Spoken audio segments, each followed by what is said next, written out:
Not everyone who has anxiety suffers from IBS, and not everyone who has IBS suffers from anxiety, but there is undoubtedly considerable overlap between the two.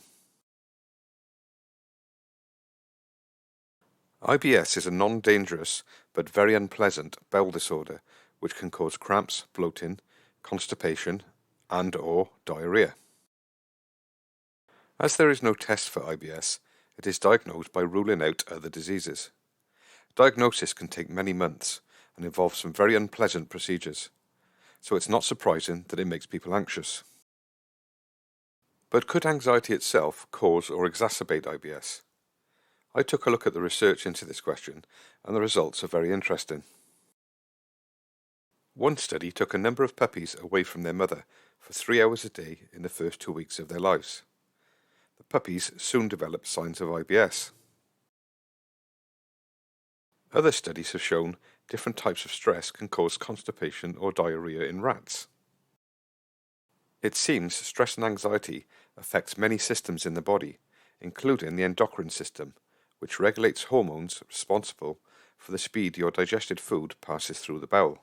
Anxiety can also affect the immune system, leading to something called cytokines that can cause low-level inflammation in the bowel, leading to IBS symptoms. Changes in bowel motility can affect the balance of bacteria in the bowel. So not only is there evidence of correlation between IBS and anxiety, but the mechanisms are starting to be understood. Unfortunately, there is no cure for IBS, but the symptoms can be managed. If you can manage the anxiety, it may improve the symptoms. CBT is a very effective way of managing anxiety, but I have already made 30 or so videos on that subject, so I will not cover CBT in this video. A very successful way of managing IBS symptoms is the low FODMAP diet, which some studies show reduce the symptoms for around 75% of people with IBS.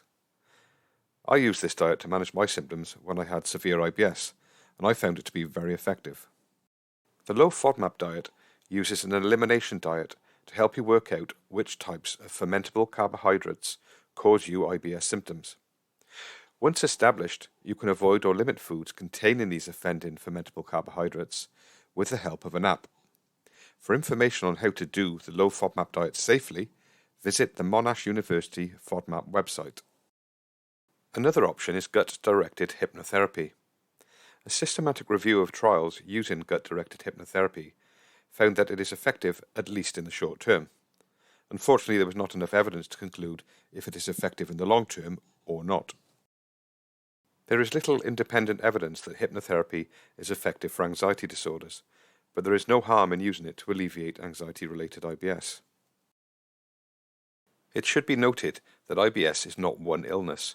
It's a set of symptoms that may have various causes, not always anxiety. Antibiotics and stomach viruses can also bring on IBS. If you have IBS symptoms, it's important to have them checked out by your doctor. If you do suffer from anxiety, learning how to manage it could improve IBS symptoms, so check out the rest of my channel where I have over 30 videos on anxiety disorders. Also, please like and share my videos so that others struggling with anxiety get to see them. The key to beating anxiety is knowledge. Let's share that knowledge.